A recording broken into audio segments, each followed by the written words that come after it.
बड़ी खबर में बड़ा फैसला, तहरीक इंसाफ पर ममनुआ फंडिंग का इल्जाम साबित हो गया। बिल्कुल, तहरीक इंसाफ ने ममनुआ फंडिंग ली। इलेक्शन कमीशन के फैसले के मुताबिक पाकिस्तान तहरीक इंसाफ ने भारतीय निजात अमरीकी शहरियों समेत 34 गैर मुल्की और 351 गैर मुल्की कंपनीज और इदारों से गैर कानूनी फंडिंग ली। इसके अलावा 16 बैंक अकाउंट्स छुपाए, 13 से लाताल्लुकी का इजहार किया। इलेक्शन कमीशन का फैसला मजीद कहता है कि 2008 से 2013 के 5 सालों तक इमरान खान के जमा कराए गए सर्टिफिकेट्स गलत हैं, स्टेट बैंक के रिकॉर्ड से मुताबिकत नहीं रखते। इलेक्शन कमीशन ने तहरीक इंसाफ को फंड्स जब्त करने से मुतालिक शो कॉज भी जारी कर दिया। साथ में ये मामला मजीद कार्रवाई के लिए वफाकी हुकूमत को भी भेज दिया गया है। फैसले के बाद हुक्मरान इत्तेहाद के कैंपों में खुशी का समा है, जबकि वफाकी वुज़रा और हुकूमती शख्सियात ने पे दर पे प्रेस कॉन्फ्रेंसेस की। तकरीबन अगर हम बात करें, हुक्मरान इत्तेहाद की जानिब से 17-18 प्रेस कॉन्फ्रेंसेस की गई और इमरान खान को मिलने वाले सादिक और अमीन के खिताब को शदीद तनकीद का निशाना भी बनाया। इमरान खान और पीटीआई पर पाबंदी की कार्रवाई का मुतालबा किया। साथ साथ जी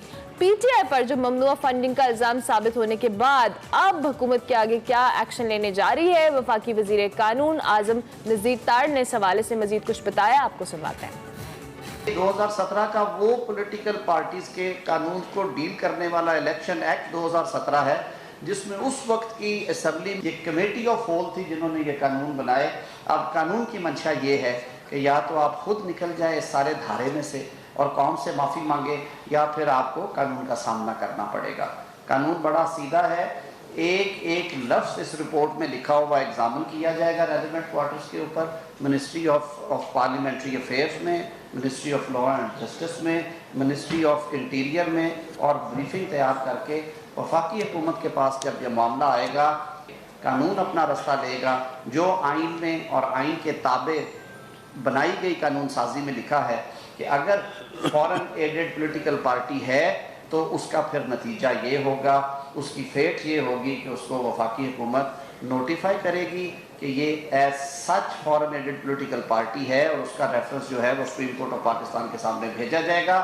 जी जनाब, जब फैसला आया तो आई एम नॉट श्योर कि ये ट्रॉमा था या वो उसको अभी तक हाँ एडमिट नहीं कर पा रहे थे। तहरीक इंसाफ ने फौरी तौर पे तो जी ऐलान किया कि हमारी फतह है, लेकिन जैसे जैसे वक्त गुजरा पीटीआई के जो रहनुमा थे उनके लहजों में तलखी नजर आई। फिर इलेक्शन कमीशन के फैसले को उन्होंने बदनीयती पर मबनी करार दे दिया, उसे मुस्तरद किया और भरपूर तरीके से इस्लामाबाद हाई कोर्ट में चैलेंज करने का ऐलान भी कर दिया। पीटीआई रहनुमा असद उमर ने इसी हवाले से प्रेस कॉन्फ्रेंस की।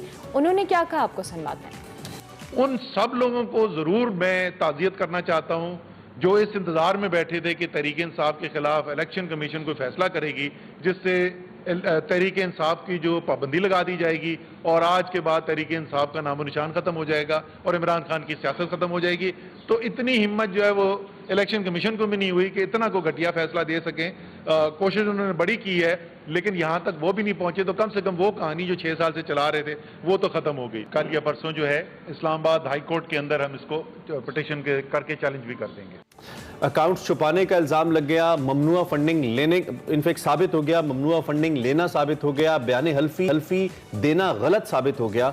मुझे नहीं मालूम कि असद उमर साहब किस फैसले के बारे में कह रहे थे कि सब कुछ ठीक है। I don't know. इस वक्त इस पे एक्सपर्ट ओपिनियन भी ले लेते हैं। इम्तियाज़ गुल साहब मौजूद हैं, तजियाकार हैं, उनसे ज़रा राय लेते हैं। इम्तियाज़ गुल साहब, thank you very much for joining us. ये फैसला जिसे तहरीक इंसाफ अपनी फतह भी करार दे रही है और इलेक्शन कमीशन की जानिब से बदनीयती भी करार दे रही है, कम अज़ कम ये जो माली मामलात के फैसले होते हैं इस बारे में हमें ये ज़रूर मालूम है कि ये डॉक्यूमेंट्स के बगैर साबित नहीं हो सकते, ये कोई इखलाकी बुनियाद पे नहीं होते। इसमें डॉक्यूमेंट्स होते हैं, इसमें ये चीज़ें प्रूव होती हैं, या आप किसी चीज़ का, किसी अमाउंट का या ट्रांजैक्शन का सबूत नहीं दे पाते, उसी बेस पे ये फैसला होता है। इसके साबित होने के बावजूद तहरीक इंसाफ के इस एतमाद की क्या वजह देखते हैं आप? जी अस्सलाम वालेकुम। देखिए, इसमें हम कानूनदान तो है नहीं हैं, पहली बात तो ये है, और उसमें दोनों तरफ से पीटीआई और उसके जो मुखालिफिन हैं यानी पीपीपी और पीएमएलएन, वो अपने अपने अंदाज में इस इलेक्शन कमीशन के फैसले की तशरीह कर रही हैं। और जाहिर है वो अब पीटीआई अदालत भी चली जाएगी, लेकिन मेरे अपने ख्याल में असल इशू ये है कि क्या कोई 100% ट्रांसपेरेंट हैं तमाम सियासी जमातें, इनको कहाँ से फंडिंग मिलती है। आपने वो देखा होगा कि कल परसों से बल्कि उसामा बिन लादेन, नवाज शरीफ के लिए फंडिंग, बेनजीर भुट्टो की एक प्रेस कॉन्फ्रेंस दिखाई गई, बिलावल भुट्टो की प्रेस कॉन्फ्रेंस दिखाई जिसमें वो इल्ज़ाम लगा रहे हैं कि इन्होंने उसामा बिन लादेन से पैसे लिए हुए। तो असल इशू ये है कि इस हमाम में सारे नंगे हैं और बुनियादी तौर पे पाकिस्तान में रिकॉर्ड कीपिंग या बुक कीपिंग जो है वो इतनी अच्छी नहीं रही है। इसी वजह से वो जो मनी लॉन्ड्रिंग के टीटी के केसेस थे जो लाहौर के कुरान घराने से मुताल्लिक हैं, वो भी आप सुन रहे हैं कितने अरसे से, जिसमें फर्द जुर्म आयद होनी थी।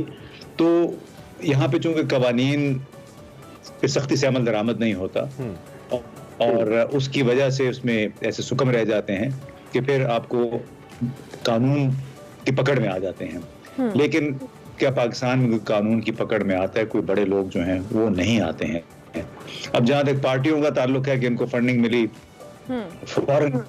फॉरेन एडेड पार्टी, ये जो आजम नज़ीर तारड़ साहब कह रहे थे, ये भी बुनियादी तौर पे गलत बात कर रहे हैं, गलत इंटरप्रिटेशन दे रहे हैं मेरे अपने ख्याल में। इसलिए कि ये तमाम पाकिस्तानियों की तरह जितने भी पाकिस्तानी सेटल हैं, चाहे वो अमेरिका में हैं, चाहे कनाडा में है या यूरोप में है, ये उनकी तरफ से आए हुए पैसे हैं। उन्होंने पार्टी के लिए इकट्ठे किए थे या शौकत खानम हॉस्पिटल के लिए इकट्ठे किए थे और इसका तो हर जगह पे रिकॉर्ड मौजूद है। उसमें वो लोग मानते हैं, मेरी बात होती रहती है, कल रात भी हुई, कि जब वो भेज रहे थे पैसे उसमें उनसे गलतियां, प्रोसीजरल उसको गलतियां कहते हैं, ज़ाब्ते की गलती, कि आप मुनासिब तौर पे इनवॉइस नहीं बन सका, मुनासिब तौर पे जो मकसद होता है वो बयान नहीं कर सके।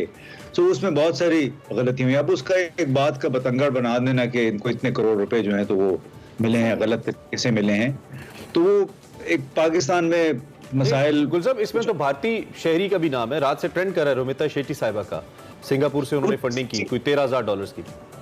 तो वो तो किसी पाकिस्तानी की, अव्वल तो ये किसी, अगर कोई भारतीय नजाद हो सकता है, सिंगापुर में है, तो अगर कोई उसने शौकत खानम के लिए या पार्टी के लिए फंडिंग की है किसी इस मकसद के लिए कि वो पाकिस्तान के खिलाफ काम करे, क्योंकि बुनियादी जो कानून है ना उसकी इंटेंट ये है कि आप कोई ऐसी फंडिंग नहीं ले सकते जो किसी दूसरे मुल्क की इंटेलिजेंस एजेंसी से हो, वहाँ की एस्टेब्लिशमेंट से हो, या वहाँ की सियासी पार्टी हो जो अपने मकसद के लिए यहाँ पे आपको किसी को चलाना चाहती है पाकिस्तान में या किसी दूसरे मुल्क में। तो जो आपने खातून का जिक्र किया, मेरा ख्याल है वो किसी पाकिस्तानी की वाइफ है, उनकी बेगम है, सही, तो उसमें उन्होंने भेज दिया। अच्छा इम्तियाज भाई साहब, दूसरी जानिब अब तो ये मामला है, अब इलेक्शन कमीशन ने वफाकी को भिजवा दिया है, दूसरी जानिब अब ये जो वफाकी हुकूमत है इन्होंने तहरीक इंसाफ के खिलाफ और इमरान खान के खिलाफ कानूनी कार्रवाई का भी फैसला किया है। अब हुकूमत के हवाले से अगर हम देखें, कल जैसे हम डिस्कस कर रहे थे 17 से 18 प्रेस कॉन्फ्रेंसेस की मुख्तलिफ हुक्मरान इत्तेहाद के लोगों ने। अब क्या ऑप्शन है हुकूमत के पास, वो किस तरह से इस पर कार्रवाई करेंगे, इस हवाले से थोड़ा बताइएगा। देखिए, पहले ये 8 साल केस चला है, अभी 8 साल और केस चलेगा अगर और दूसरी बात यह है कि ये हुकूमत पता नहीं कितने दिन रहती है, कितने हफ्ते रहती है, और तीसरी बात यह है कि आया इनमें इतनी हिम्मत होगी कि वो इस वक्त जो मुल्क के एक मकबूल तरीन, जलसों से जाहिर होता है मकबूल तरीन रहनुमा है, उसके खिलाफ इस किस्म की कार्रवाई करके, तो जो कहते हैं ना भेड़ों के छत्ते में हाथ डालना, तो ये उसके मुतरादिफ होगा। अब मेरा ख्याल है पाकिस्तान में एक वक्त है कि तमाम सियासी जमातों को एक नए अंदाज में जिंदगी का आगाज करना चाहिए। यानी जब आप इमरान खान के लिए एनआरओ का मुतालबा कर रहे हैं? क्यों? इमरान खान ने क्या किया है? ये फॉरेन फंडिंग केस में आपने कहा ना नया स्टार्ट करना चाहिए, कल भी एनआरओ की बड़ी गूंज रही है कि अब सब मिलकर बैठे, क्योंकि सब इस कानून का शिकार हो रहे हैं, लिहाजा रिकॉन्सिलिएशन की तरफ आए। नहीं, मैंने एक्चुअली वो बात सुनी नहीं है, लेकिन एनआरओ की बात नहीं है। एनआरओ जिसको मौका मिलता है वो लेता है, लेकिन मेरा ख्याल है वो तो इसको पब्लिकली चैलेंज भी करेंगे। मुझे नहीं मालूम उन्होंने क्या कर रहे हैं, मैं कोई इमरान खान का तर्जुमान नहीं हूँ, लेकिन मैं जनरल एक बात कर रहा हूँ कि तमाम ये जो बाहमी इल्ज़ाम तराशियाँ हैं, बिल्कुल बहुत ही एक छोटे दिमागों की इस वक्त एक इज़हार हो रहा है दोनों तरफ से, छोटी छोटी बातों को लेकर पाकिस्तान के मसाइल और यहाँ के अवाम की अक्सरियत इक्तिसादी गर्दाब में फंसी हुई है। तो इन सबको मिलके कोई चार्टर ऑफ इकोनॉमी पे बात करनी चाहिए कि इक्तिसादी लेकिन तौर पे। अब इसमें एक सवाल ये भी तो बनता है ना कि जब नून लीग के ऊपर कोई भी या उनकी क़यादत के ऊपर कोई भी इल्ज़ाम आए, जैसे कि वो कहते हैं कि अकामा के ऊपर उनके लीडरान को नाअहल कर दिया गया, एक ऐसी तनख्वाह जो उनके बेटे ने ली नहीं, 3 साल पहले लेनी थी, वाजिबुल अदा थी, अपने असासों में नहीं दिखाई, उस बेस पे नवाज शरीफ साहब को नाअहल कर दिया गया। तहरीक इंसाफ या उसकी लीडरशिप के ऊपर कौन सा ऐसा कानून है जिसकी बेस पे अब हम कहेंगे कि अब ये मुजरिम है? अगर वो किसी बड़े प्रॉपर्टी टाइकून के पैसे उससे लेकर उसको वापस कर देते हैं, उसकी कोई ऑडियो टेप्स आ जाती है, हम कहते हैं नहीं may be they are forced. उसके अलावा कोई रिश्वत के केसेस होते हैं, कोई मालम जब्बा का केस होता है, नैब के अंदर इंटरफेरेंस का केस होता है, अब यहाँ तक कि फॉरेन फंडिंग का केस है जो कि स्टेट बैंक की रिपोर्ट के मुताबिक प्रूवन है कि ये गलत है, अगरचे के अखलाकी तौर पर कोई इसे सही साबित करे भी, लेकिन एज यू नो आप मुझसे बेहतर जानते हैं कि हमारा आइन इसकी इजाजत नहीं देता और वो प्रूव भी नहीं कर पाए। उन 13 अकाउंट्स की मैं बात करूँ जिससे उन्होंने लाताल्लुकी का इजहार किया, लेकिन उससे पैसे इस्तेमाल हुए हैं एज पर ट्रांजैक्शंस 68 सफ़ों की इस रिपोर्ट के मुताबिक। तो फिर ऐसा कौन सा इल्ज़ाम होगा आपके ख्याल में जो तहरीक इंसाफ के मुताबिक हम कहेंगे कि वो मुजरिम है और बाकी पार्टियों के लिए उसका पैमाना मुख्तलिफ नहीं होगा? ऐसा कोई इल्ज़ाम नहीं है इस रिपोर्ट में मेरा, और उस पर आई थिंक के बहुत होगा तो जितने भी फंड्स साबित नहीं हो सके, उनकी ट्रेल नहीं मिल सकी है, वो मेरा ख्याल है ज़ब्त हो जाएंगे। अब वो इकामा वगैरह की बातें मैं वो करना नहीं चाह रहा था, अब आपने खुद वो छेड़ दिया है। देखिए, किसी मुल्क का जब वज़ीर आज़म होता है और उसका नाम किसी दूसरे मुल्क में वहाँ की सैलरी शीट में लिखा हुआ है कि उसको ये 20-25 हज़ार रियाल तनख्वाह मिलती है माहाना, उसके अकाउंट में लिखा हुआ है और बाकायदा उसके नाम पे चेक जारी होते हैं, तो सबसे बड़ी वो बदयानती है। ठीक है, वो चूंकि बराह रास्त उस मुल्क, हमारे मुल्क के वजीर आज़म के नाम पे था।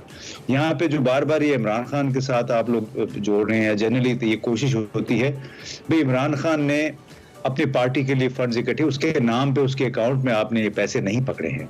फिर वो जो आप ख्वाजा आसिफ साहब थे, आपको मालूम है कि यहाँ पे वो वाटर एंड पावर के वजीर थे, उनको 15 या 16 हज़ार रियाल तनख्वाह मिलती थी उस वक्त जब वो वजीर थे।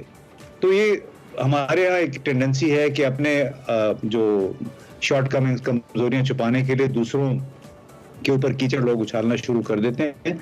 असल हकायक की तरफ कोई तवज्जो नहीं देता है कि जो अकामा आपका बाकायदा आपके नाम पे इशू है, उसके आपके नाम पे तनख्वाहें जारी हो रही, दुनिया में कहीं ऐसे नहीं हो सकते। मुल्क का वजीर आजम हो, वजीर हो और उसके नाम पे किसी दूसरे, भले आपका बेटा है या भतीजा है, that is not the issue is कि आपके नाम पे तनख्वाह कहीं से इशू हो रही है कि नहीं हो रही है।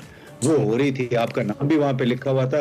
ये बुनियादी बात थी जिसकी वजह से नवाज शरीफ साहब को डिस्क्वालीफाई किया गया।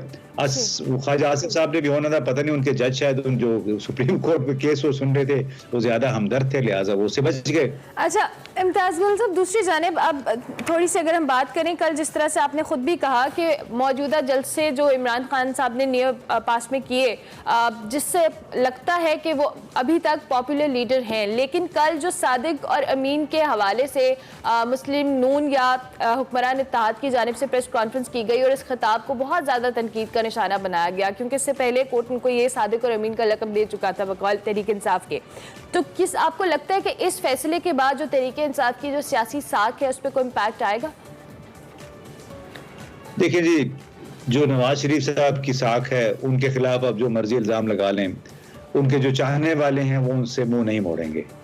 यही हाल इमरान खान का भी है, जो उनके चाहने वाले हैं वो हमेशा उनके साथ रहेंगे, बल्कि हो सकता है उनके तादाद में इजाफा ही हो जाए। मैं इस वक्त कराची में हूँ, कल से लोगों से बातचीत हो रही है, तो वो इस बात से परेशान है कि ये एक शख्स है, इसके ऊपर इल्ज़ामात भी इतने हैं, सारी पार्टियां उसके खिलाफ हैं, फिर क्यों इसकी हिमायत में मुसलसल इजाफा हो रहा है। तो ये एक फैक्ट है, पाकिस्तान में लोग चूंकि पिछले 30-35 साल से 2-3 शख्सियात को देखते रहे हैं, उन्होंने क्या किया या ये क्या करना चाहते हैं।